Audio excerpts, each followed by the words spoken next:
주일 사부 예배를 하나님께 드리겠습니다.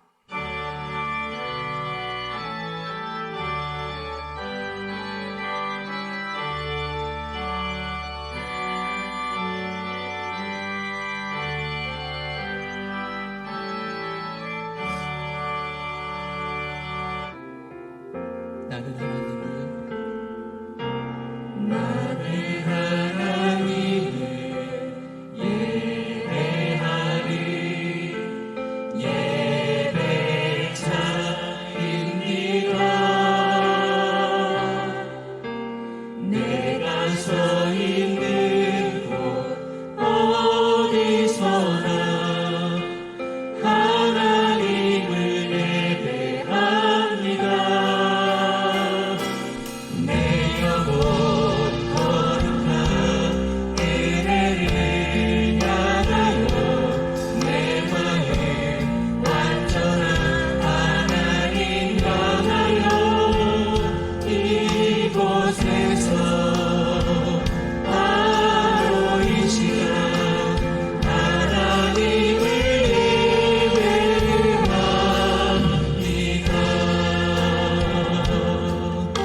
찬양하실 때 우리 기뻐 박수 치면서 주님을 찬양합니다.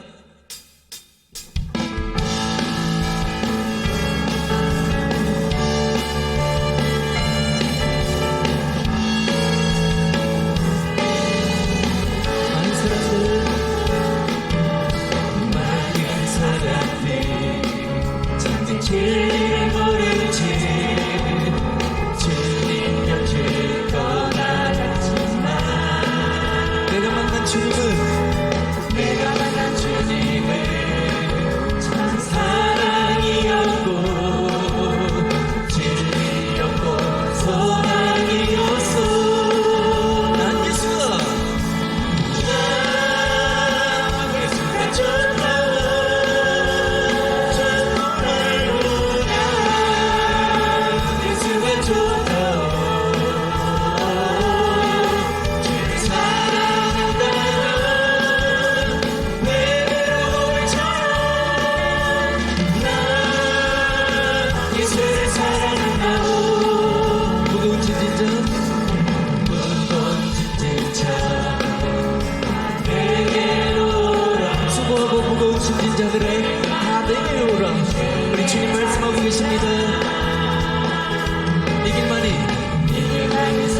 드립니다. 할렐루야.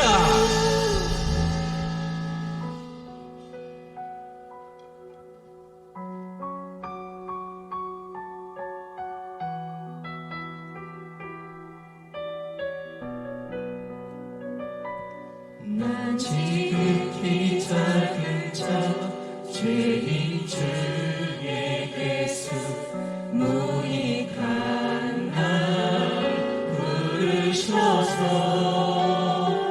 간절한 기대와 소망 부끄럽지 않게 십자가 져게 하셨네. 어디든지 가리라 주 위에 서라면 나는 전하리 그 십자가 몸에 대신 생사가 그 보혈에 감기 온 세상 채울 때까지 살아도 주를 위해 죽어도 주를 위해 살아 주리라. 난 주의 것 십자가의 능력 십자가의 소망 내 안에 주만 사시는 것. 난 지극히 작은 자 죄인 중에 예수 무익한 날 부르셔서 간절한 기대와 소망 부끄럽지 않게 십자가 져게 하셨네. 내가 그리스도와 함께 십자가에 못 박혔나니 그런즉 이제는 내가 사는 것이 아니요 내 안에 그리스도께서 사시는 것이라. 이제 내가 육체 가운데 사는 것은 나를 사랑하사 나를 위하여 자기 자신을 버리신 하나님의 아들을 믿는 믿음 안에서 사는 것이라. 살아도 주를 위해 죽어도 주를 위해 살아도 주를 위해 죽어도 주를 위해 살아 주면 난 주의 것 십자가의 능력 십자가의 소망 내 안에 주만 사시는 것.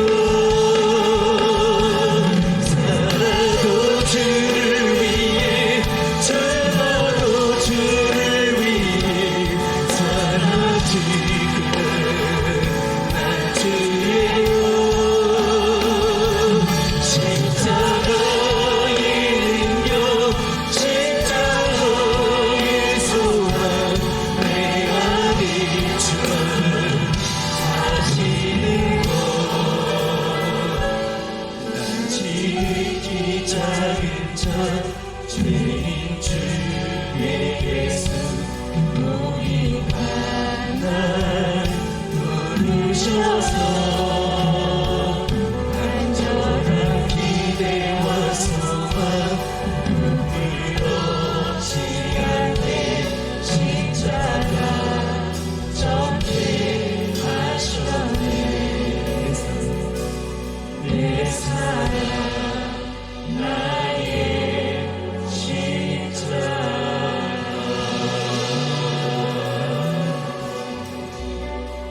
이 시간 함께 기도하실 때에 드려질 예배를 위해서 우리 로고스 재단의 부흥을 위하여 특별히 말씀 전하실 담임 목사님의 영육간의 강건함을 위하여 우리 다 함께 기도하십니다. 하나님 말씀은 요한복음 21장 15절에서 18절입니다. 신약성경 185페이지입니다. 요한복음 21장 15절에서 18절 말씀 제가 봉독하겠습니다. 그들이 조반 먹은 후에 예수께서 시몬 베드로에게 이르시되 요한의 아들 시몬아 내가 이 사람들보다 나를 더 사랑하느냐 하시니 이르되 주님 그러하나이다. 내가 주님을 사랑하는 줄 주님께서 아시나이다. 이르시되 내 어린 양을 먹이라 하시고 또 두 번째 이르시되 요한의 아들 시몬아 내가 나를 사랑하느냐 하시니 이르되 주님 그러하나이다. 내가 주님을 사랑하는 줄 주님께서 아시나이다. 이르시되 내 양을 치라 하시고 세 번째 이르시되 요한의 아들 시몬아 내가 나를 사랑하느냐 하시니 주께서 세 번째 내가 나를 사랑하느냐 하심으로 베드로가 근심하여 이르되 주님 모든 것을 아시오매 내가 주님을 사랑하는 줄을 주님께서 아시나이다. 예수께서 이르시되 내 양을 먹이라. 내가 진실로 진실로 내게 이르노니 내가 젊어서는 스스로 띠띠고 원하는 곳으로 다녔거니와 늙어서는 내 팔을 벌리리니 남이 내게 띠띠우고 원하지 아니하는 곳으로 데려가리라. 아멘. 자, 오늘은 말씀 양육 67번째 말씀으로 이 마지막 관계에 대해서 말씀드리도록 하겠습니다. 이 독일의 신학자인 마틴 부버는 자신의 신학의 기초 또 철학의 기초를 관계성에서 찾고자 했습니다. 즉 인간과 신, 또 인간과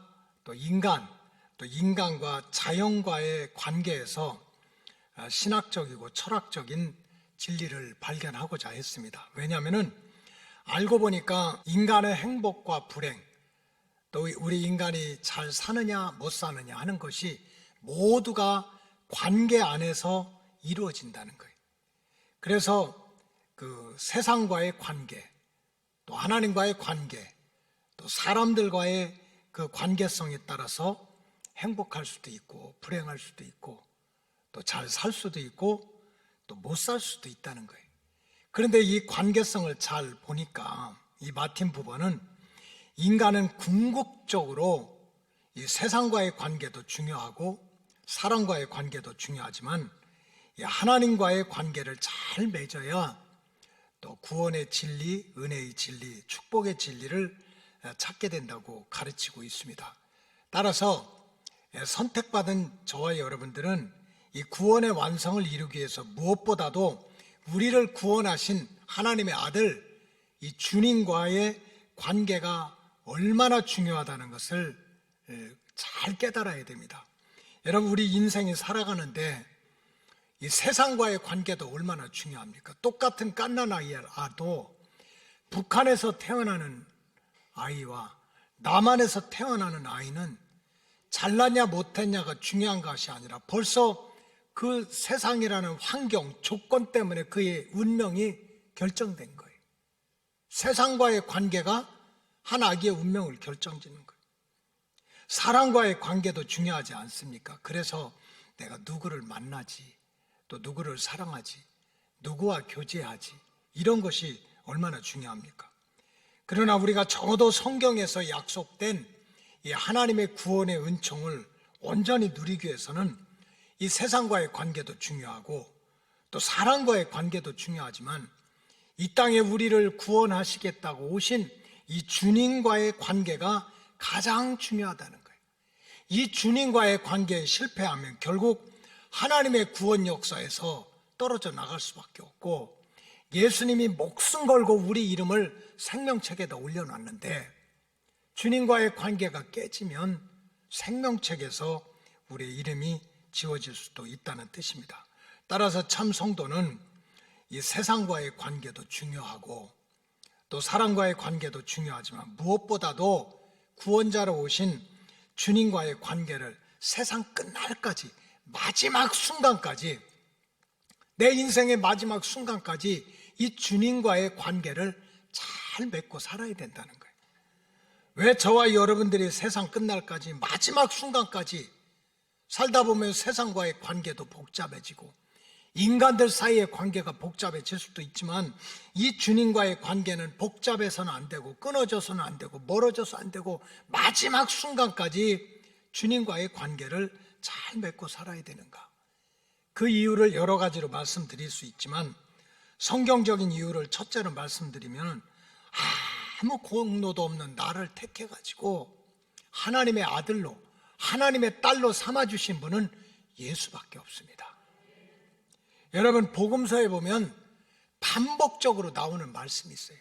너희가 나를 택한 게 아니라는 거예요. 내가 무슨 의로워서 내 결심으로 내가 예수 믿고 하나님 자녀 돼야지, 그게 아니라는 거예요. 언제나 하나님이 우리를 택했다는 거예요. 요한복음 15장 16절에 보면 이렇게 시작합니다. 너희가 나를 택한 것이 아니요 내가 너희를 택해서 세웠다는 거예요. 결국은 우리가 하나님의 아들이 되고 하나님의 딸이 되는 것도 참 내가 결심하고 내가 선택하고 내가 공로가 있고 그런 것이 아니라 주님이 선택해서, 주님이 택해서 하나님의 자녀가 되는 권세를 얻었다는 거예요. 사도 바울도 똑같이 얘기합니다. 우리가 하나님의 자녀가 된다면 하나님께 사랑받고 또 하나님 앞에 일방적으로 사랑받고, 내 새끼는 누가 뭐라고 해도 내 자녀가 제일 예쁜 것처럼 사랑받고, 또 그냥 예수 이름으로 기도하는 응답받고, 그런 무조건적으로 사랑받고 무조건적으로 응답받고 무조건적으로 아버지의 것이 다 내 것이 될 수 있는 이 자녀의 권세는, 그 하나님의 자녀가 되는 권세는 우연히 오다 가다가 어쩌다가 내가 결심해서 된 것이 아니라는 거예요. 우리도 모르는 순간에, 아주 내가 태어나기 전부터 하나님이 우리를 선택하셨다는 거예요. 선택하셨다. 이건 아멘 하셔야 돼요. 하나님이 선택하지 않으면 어떻게 우리가 와서 하나님께 예배 드리겠어요? 하나님이 선택하지 않으면 누구 꼴 보기 싫어서도 어떻게 우리가 함께 예배를 드리겠어요? 이거는 하나님이 나를 태어나기 전부터도 나를 선택했는데, 누구를 통해서? 예수를 통해서. 자, 에베소 1장 4절에 이렇게 나왔어요. 곧 창세전에, 한번 따라하세요. 그리스도 안에서 우리를 택했는데 졸업장을 가지고 택한 것이 아니고 네 재산이 얼마냐 그거를 평가해보고 택한 것이 아니라 그리스도 안에서 우리를 택했다는 거예요. 그 다음에 5절에 보면 뭐라고 나왔어요? 그의 기쁘신 뜻대로 우리를 예정하사 예수 그리스도로 말미암아 자기의 아들들이 되게 했다. 누구 때문에? 예수 때문에. 그러니까 우리가 이 땅을 살아갈 때 세상과의 관계도 중요하고 인간관계도 중요하지. 그러나 무엇보다도 참 태어나기도 전부터 나를 하나님으로 택해 주신 분이 바로 예수야. 예수. 그 예수님과의 관계는 끊어지지 말고 마지막까지 주님과의 관계를 지켜야 된다는 거예요. 그리고 또 우리가 이 주님과의 관계를 마지막까지 지켜야 되는 이유는, 우리 인생은요 태어날 때부터 죄인이야. 이거를 원죄라고 그래. 우리가 죄를 많이 져서 죄인이 아니고, 태어날 때부터 아담과 하와의 죄를 물려받은 원죄가 있고 자범죄가 있어. 알고 지우고 모르고 지은 죄가 있어. 우리 인생은 살아가는 만큼 죄인이야. 그래서 예수님이요 너희가 죄 없는 자가 돌로 치라 했더니 나이가 많은 사람부터 주님 곁을 슬슬 떠났대. 왜? 우리 인생은 사는 만큼 죄인이라는 거예요. 그런데 성경에 보니까 그 죄의 삭선 사망이다. 죄에 대해서는 반드시 심판이 있다. 죄에 대해서는 반드시 저주가 있다. 그런데 그 죄로부터 오는 저주와 심판을 피하게 하기 위해서 내 죄값을 대신 치러주시고 희생의 대가를 치르신 분이 예수님이시오. 로마서 5장 8절에 이렇게 나오지 않았습니까? 우리가 아직 죄인 되었을 때 그리스도께서 우리를 위해서 죽으심으로, 내가 죄인 됐을 때, 내가 졸업장이 좋아가지고 재산이 많아가지고 인간관계가 좋아가지고 우리가 죄로부터 사함받은 게 아니라는 거예요. 예수 그분이 죽으심으로 말미암아 우리의 죄가 사함을 받았다는 거예요. 9절에는 뭐라고 나와요? 그러면 이제 우리가 그의 피로 말미암아 의롭다 하심을 받았으니 더욱 그로 말미암아 진노하심에서 구원함을 받았다. 이 나 같은 죄인, 그 저주와 심판에서 의롭다함을 받은 건 예수의 피야. 예수의 십자가야. 이 죄값을 치러주신 분은 오직 우리의 구원자가 되시는 예수님밖에 없어. 그러니까 세상 살다가 세상에 부닥겨서 세상이 힘들 수도 있고 어려울 수도 있고, 왜 북한에서 탈북을 합니까? 세상살이가 어려우니까 그런 게 아니에요? 왜 그저 살다가 가족들끼리도 흩어지고 깨짓고 그럽니까?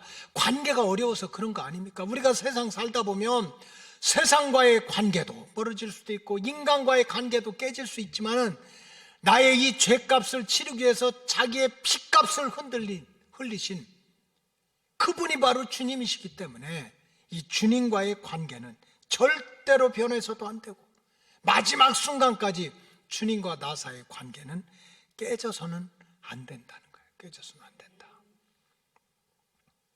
또한 성경에 보니까 우리 인생이요 늘 태평성대를 누리는 게 아니라고 그랬어요. 우리 인생은 푸른 초장과 실만한 물가로 다닐 때뿐만 아니고 사망의 음침한 골짜기를 다니더라도 해를 받지 않도록 때로는 지팽이를 주셔서 의지하게 하고 때로는 막대기를 가지고 어둠의 세력을 쫓아내시는 분이면서 세상 끝날까지 우리를 고아처럼 버려두지 않고 세상 끝날까지 함께 하시는 분이 바로 주님이시래요. 여러분, 다윗이 인생의 우여곡절이 얼마나 많았던 사람입니까? 어릴 때는 요즘으로 말하면 아이돌이야. 잘생기고 노래 잘 부르고 기타 잘 치고 싸움도 잘해가지고 골리앗을 물리쳐서 세상에 그때 이스라엘 일대 왕 사울 왕의 사이가 되지 않습니까? 이거 아무나 돼요? 사람들이 다 성공했다고 그래. 다 행복하다고 그래. 진짜 네 인생은 대로같이 열렸다고 그래. 그건 사람들의 얘기야. 성공했다는 것이.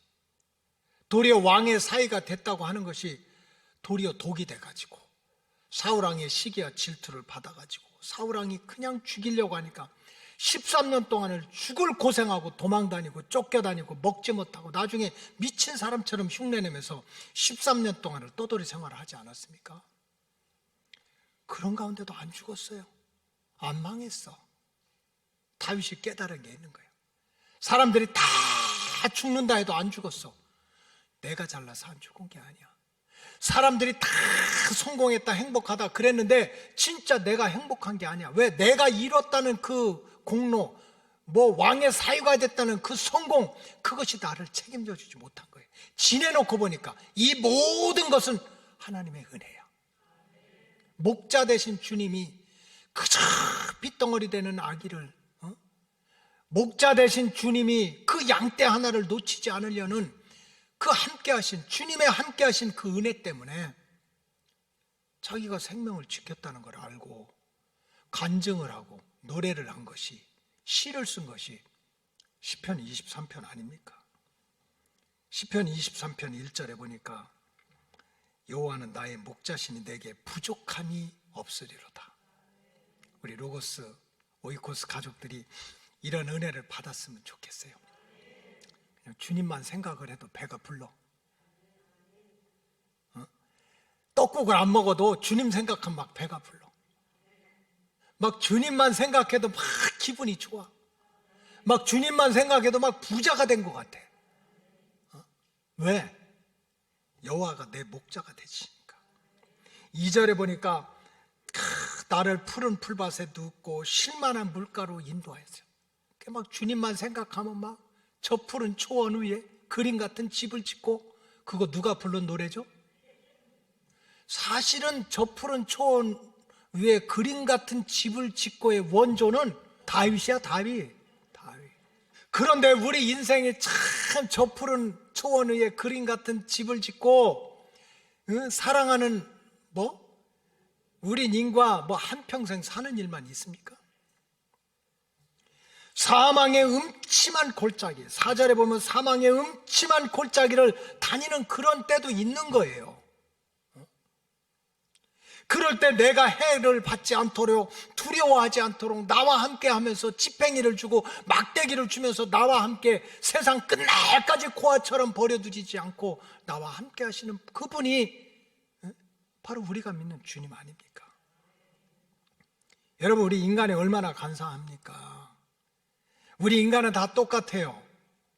내 인생이 성공해서 저 푸른 초장과 쉴만한 물가로 다닐 때는요, 벌떼같이 달라들어. 동창이라고 달라들고, 친구라고 달라들고, 고향 사람이라고 달라들고, 가족이라고 달라들고, 사촌에 팔촌에 옆집에 산다고 달라들고, 내가 성공한 거 녹바지에 보세요. 다 벌떼같이 달라들어. 그러나 조금 어려워지고 실수하고 넘어지고 쓰러지고 망하고 사망의 음침한 골짜기를 지나면은 내가 언제 보았냐고, 내가 너와 무슨 상관이 있느냐고, 내가 너와 언제 교제를 했냐고, 너하고 나하고 언제 만났다고 그러느냐고, 썰물처럼 다 빠져나가고 외면하고 돌아서는 것이 인간의 본성입니다. 그런 죄성이 저와 여러분들한테 다 있는 거예요. 그러나 우리가 믿는 주님은 절대로 그렇지 않아요. 흥했다고 나와 함께하고 망했다고 우리를 떠나는 분이 아니시라는 거예요. 그저 한번 구원하기로 작정하고 한번 사념을 주시면 쓰러지면 일으키시고 빠지면 건져내시고 상처받으면 치료하시고 잃어버리면 채워주시고 넘어지면 일으키시고, 내 얘기가 아니야. 우리 인간은 간사해서 우리 인간이 이기적이라 그냥 내가 조금만 어려우면 너하고 나하고 무슨 상관이 있냐고 떠나지만 우리가 믿는 주님은 절대로 그렇지 않은 거예요. 사망의 음침한 골짜기를 다니더라도 어떻게 하면 두려워하지 않게, 어떻게 하면 해를 받지 않도록 함께 하시면서 때로는 지팡이를 가지고 때로는 막대기를 가지고 세상 끝날까지 우리와 함께 하시는 분은 주님이시래. 근데 그 주님과 어떻게 우리가 관계를 깰 수가 있어요? 그 주님과 우리가 어떻게 멀어질 수가 있어? 그러니까 세상 끝날까지 내 마지막 순간까지 깨지도 말아야 되고 멀어지지도 말아야 되고 식어지지도 말아야 될 관계가 예수님과 나와의 관계인 거예요. 예수님과 나와의 관계. 세상과의 관계는요, 바뀔 수 있어. 인간과의 관계도요, 믿었던 사람한테 발등 찍힐 수도 있어. 주님과의 관계가 필요한 거예요. 성경에 보니까 천사장의 나팔 소리와 함께 이 땅에 누군가 쫙 모셔가지고 자기가 택한 백성을 다 하나하나 끌어올려가지고 랩처 들림받게 해가지고 그 7년 대환란, 막 천체가 뒤에 오그러지고 바닷물이 쏟아지고 인이 떼지면서 나팔이 불면서 대접이 쏟아지면서 하늘의 3분의 1이 어두워지고 땅의 3분의 1이 불타버리고 바다의 3분의 1이 피바다가 되는데도 내 새끼 내 백성 내 양떼를 절대로 그 환란의 구렁텅이에 빠져서는 안 되겠다고, 그 환란 가운데 환란 받지 않도록 들어 올려주시는 분도 알고 보니까 주님이시오. 주님이시오. 데살로니가전서 4장 16절에 보니까 주께서 호령과 천사장의 소리와 하나님의 나팔 소리로 친히 하늘로부터 강림하시리니 그리스도 안에서 죽은 자들이 먼저 일어나고, 예수 잘 믿고 대충 믿은 자들이 아니야, 예수 잘 믿고 죽었던 자들이 먼저 일어난다. 이거를 요한계시록에서는 첫째 부활이라고 그래요. 첫째 부활. 17절에 보니까 그 후에 우리 살아남은 자들도 그들과 함께 구름 속으로 끌어올려 공중에서 주를 영접하시니, 만약에 죽음을 맛보지 않고 예수 잘 믿는데 지금 이 순간에 주님 오신다면 우리는 에녹처럼 죽음을 맛보지 않고 들림받아 공중에서 주를 영접하게 되리니 우리가 항상 주와 함께 있으리라. 다시 오셔가지고 그 환난 당하지 않고 우리를 들림받게 하실 분도 알고 보니까 세상의 권력자도 세상의 부유한 자도 세상의 떵떵거리는 자도 아니고 바로 나를 택해가지고 하나님의 자녀로 삼아주신 그 주님이었다는 거예요. 저는 이 18절을 읽으면 너무 좋아요. 생각해도 좋고 졸다가 읽어도 좋고 기도하다 읽어도 너무 좋아. 18절이 뭐라고 나왔습니까? 그러므로 따라하세요. 이러한 말로. 어떤 말? 내가 성공했다고, 너 잘났다고, 내가 흥했다고, 너는 망했다고, 네가 잘났다고, 내가 못났다고, 이런 말이 아니야. 여기서 이러한 말로 서로 위로하라고 하는 말은 뭡니까? 예수님 다시 오실 거예요. 다시 오시는 예수님이 자기 백성을 절대로 환난의 불구덩이 속에 빠지지 않도록 들림받게 해가지고 택한 백성으로 왕같은 제사장으로 삼아가지고 천년왕국을 이룰 테니까 걱정하지 말고 힘들고 어려워도 우리 예수 잘 믿고 살자, 이런 말로 서로 위로하라는 거예요. 이런 말로 서로 위로하라고. 데살로니가 교회가 힘들었거든요. 작은 교회고 어려운 교회였어. 유대교의 교권주의자들이, 또 유대교의 장로들이, 유대교의 바리새인들이 와가지고 그저 예수 믿는 사람 핍박하고 조롱하고 율법도 모른다고 그러고, 이단의 영들이 들어오고 인본주의가 들어가가지고 무슨 하나님이 어디 계시냐고, 예수 믿으면서도 그렇게 상처받고 쓰러지고 넘어지는 데살로니가 교인들한테 서로 위로해라, 서로 위로해라. 어떤 말로? 주님 다시 오실 거야. 그분이 우리 들림받게 할 거야. 이게 하나님의 마지막 구원 계획이야. 이런 말로 위로하라는 거야.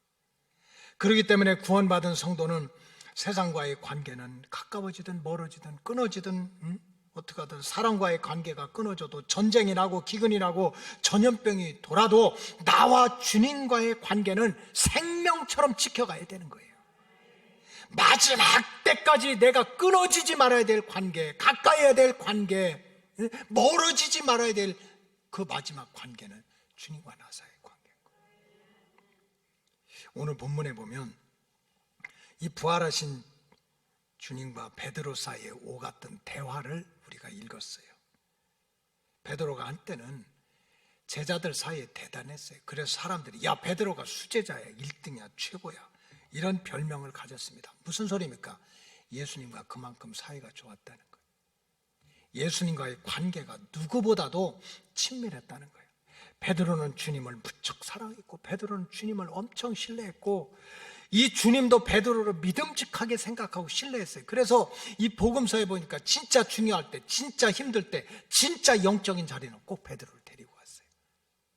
여러분, 아무나 데리고 갑니까? 예수님이 막 진짜 산 위에 올라가서 막 하늘문이 열려가지고 막 모세가 내려오고 엘리야가 내려오고, 이게 변화산 아닙니까? 그 변화산에서 산기도를 올라가는 그 순간에도 예수님은 베드로를 데리고 가시더라고. 왜? 관계가 좋으니까. 마가복음 9장 2절에 보니까 이렇게 나왔어요. 엿새 후에 예수께서 베드로와 야고보와 요한을 데리고 따로 높은 산에 올라가셨더니 그들 앞에서 변형이 되셨다. 요한도 있고 야고보도 있는데 항상 베드로를 앞세워서 데리고 갔어. 믿으니까, 좋은 관계니까, 이런 영적인 자리에도. 그런가 하면 세상 예수님 병도 고치고 귀신도 쫓아내고 풍랑도 잔잔케 하는 기적을 행했지만, 세상에 죽은 자를 살려내는 이런 엄청난 기적, 이거보다 큰 기적이 어디 있어요? 그런 엄청난 기적을 행하는데도 꼭 예수님 베드로는 데리고 가셨어. 왜? 사이 좋으니까, 관계가 깊으니까. 누가복음 8장 51절에 보면 그 집에 이르러 베드로와 요한과 야고보와 아이의 부모 외에는 함께 들어가기를 허락하지 아니하였다. 누굽니까? 회당장 야이로의 집입니다. 하나밖에 없는 딸이 죽었어요. 얼마나 고통이고 절망입니까? 그 죽음, 사망 권세를 물리치는 그 중요한 자리에 데리고 가는 제자도 보니까 베드로야. 왜? 베드로를 믿으니까, 베드로를 그만큼 신뢰하고, 베드로의 관계가 그렇게 깊으니까. 그런데 어느 순간에 베드로는 주님과의 관계를 스스로 깼습니다. 주님과의 관계를 스스로 버렸어요. 가룟 유다가 배신을 하고 유대 관원 쫓아다니고 로마 병정 끌어들일 때, 그래서 예수님이 잡히시고 유대 관원들한테 끌려가고 로마 군인들한테 잡혀가지고 침뱉음을 당하고 모욕을 당하고, 나중에 십자가를 메고 돌아가시게 될 때 베드로는 스스로 관계를 끊었어. 무서워서, 죽을까 봐, 자기도 잡혀가서 손해볼까 봐. 가만히 있는 것이 아니라 입을 열어가지고 나는 예수님과 상관이 없는 사람이라고 스스로 예수님과의 관계를 끊었습니다. 여러분, 이거 베드로만 그럴까요? 베드로만 주님과의 관계를 끊을까요? 여러분은 어떻습니까? 마지막 순간까지 주님과의 관계를 지키고 있습니까? 이렇게 주님과의 관계가 깨어진 베드로에게 주님이 나타나신 거예요. 베드로가 무슨 통회하고 자복하고 주여 어디 계십니까? 아니야. 스스로 마음으로, 스스로 입술로 죽을까봐 무서워서, 잡힐까봐 두려워서 관계를 끊었던 그 베드로에게 예수님이 먼저 찾아오신 거예요. 1대1로 만나주신 거예요. 그리고서 두 가지 말씀을 하셨는데 그 첫 번째 말씀은 뭡니까? 요한의 아들 시몬아, 내가 나를 사랑하느냐 하는 질문을 하셨어요. 배반자였던 베드로, 실패자였던 베드로에게 내가 어떻게 그럴 수 있어? 다른 사람은 다 주를 떠나도 나는 절대로 따르지 않겠다고 너 나한테 맹세했잖아. 죽는 자리까지 따라오겠다고 너 그렇게 큰 소리 쳤잖아. 근데 어떻게 나를 배반하고 부인하고 알지도 못한다고 그럴 수 있어? 따지거나 질책하지 않으셨어요. 오히려 주님이 그 스스로 관계를 끊은 베드로에게 찾아가가지고 내가 나를 사랑하느냐 이렇게 물으셨던 거예요. 무슨 소리입니까? 나는 여전히 너를 사랑한다. 나는 여전히 너를 사랑하고 있는데 너는 나를 사랑하느냐? 너는 나를 사랑하느냐? 여러분, 이 주님의 질문 속에는 나와 주님과의 관계의 회복은 다른 게 아니라는 거예요. 무슨 공로를 세우고 내가 의로워지고 옛날에 잘못한 거 다 물어내고 이런 것이 아니야. 내가 스스로 포기하고 내가 스스로 깨고 내가 스스로 멀어진 주님과의 관계를 회복시키는 길은 다른 길이 아니라 주님을 향한 첫사랑이 회복돼야 된다. 내가 주님을 사랑하고 주님을 좋아하고 주님께 매달리고 주님을 가까이 했던 그 첫사랑이 회복이 돼야 된다. 마음을 고쳐먹고 다시 한번 마음문을 열고 마음을 다해서, 뜻을 다해서, 힘을 다해서 주님을 향한 사랑을, 그 첫사랑을 다시 살려내는 것, 이것이 주님과 나 사이에 깨지고 주님과 나 사이에 부서지고 주님과 나 사이에 멀어졌던 관계를 다시 살려내는 성경적인 길이라는 거예요. 여러분, 우리가 왜 예배 생활을 온전히 못합니까? 믿음 생활을 온전히 못해요? 어렸을 때부터 교회 다니는데 신앙생활 10년, 20년, 30년 올라가는데도 맨날 의심의 안개 속에 빠져있고 믿었다 안 믿었다, 은혜 받았다 놓쳤다가 그저 복을 받았다 못 받았다가 왜 그럽니까? 우리는요 자꾸 세상에서, 사람에서 그 이유를 찾으려고 그래요. 이 세상이 어려워서, 누구 사람 잘못 만나서 예배도 안 되고 기도도 안 되고 말씀도 은혜도 안 되고 다 그렇게 무슨 세상과의 관계가 어려워서, 사람과의 관계가 어려워서 핑계를 대고 있어요.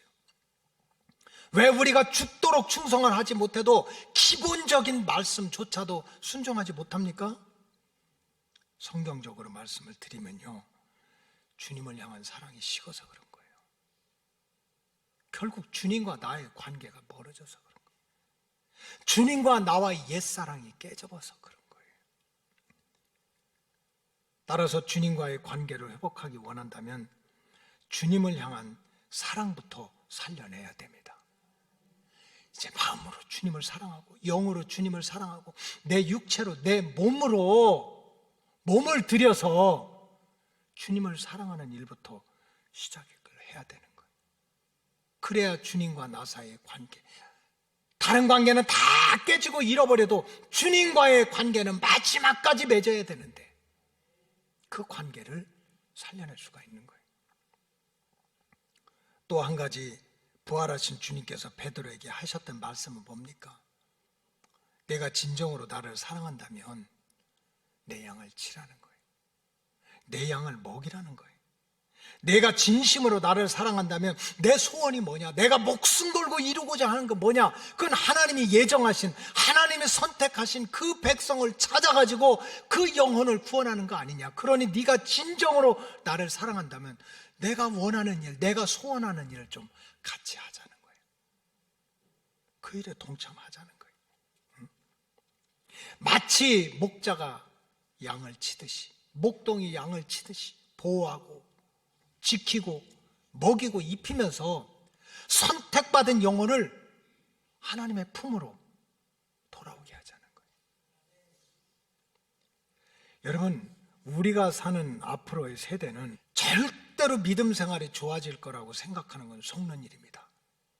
우리 육신 생활이 얼마나 좋아질지 몰라요.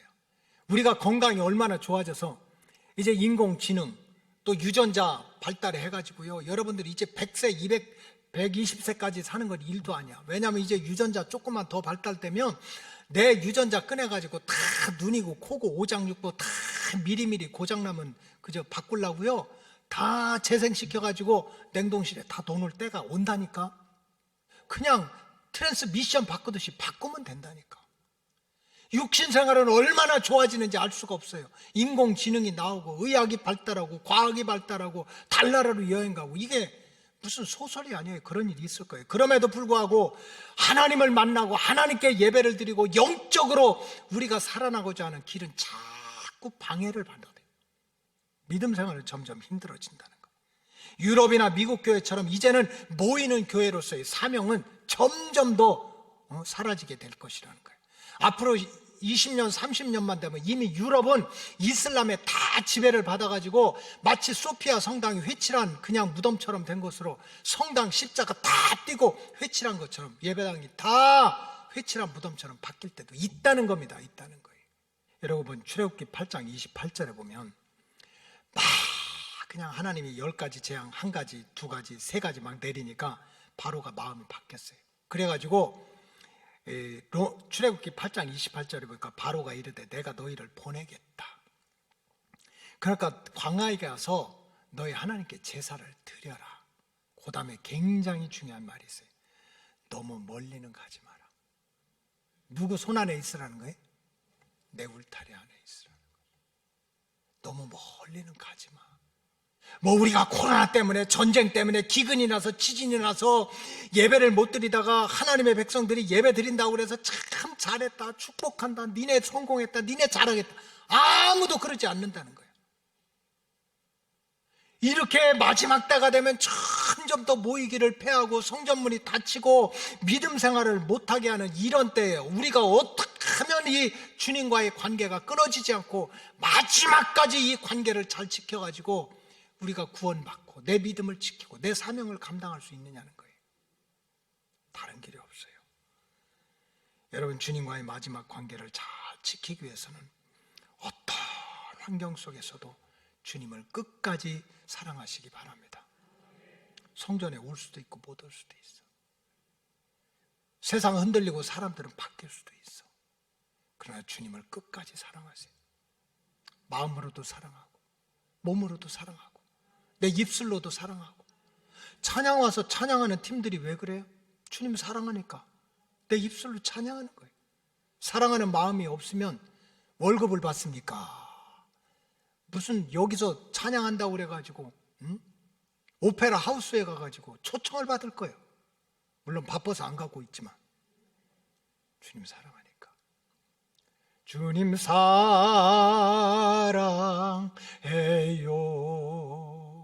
사랑해요, 사랑해요,